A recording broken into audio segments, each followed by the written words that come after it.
อ้ยบุกเกิดอย่างก็พี่น้องเอ้ยแผ่นดินไหวหรือว่ายังได้แผ่นดินไหวหรือว่ายังได้สู้ตึกสั้นเบิดแล้วตายชีวิตกูป๊าดโยกหักตึกพี่น้องตายเด้อพ่อแม่เอ้ยเกิดยังขึ้นเนาะตาย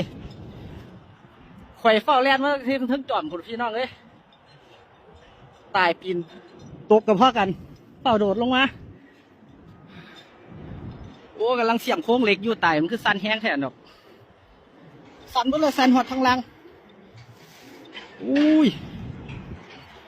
มึงโยกคักโยกแน่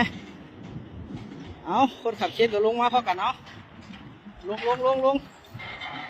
ยังบ่เศร้าสันอยู่โอ้ยังไงขออยู่ข้างถึงกันเด้ออุ้ยกวยคักกวยเนี่ยโอ้ยแผ่นดินไหวเด้อแผ่นดินไหวตึกคุณน้ำกระชอกขึ้นกัน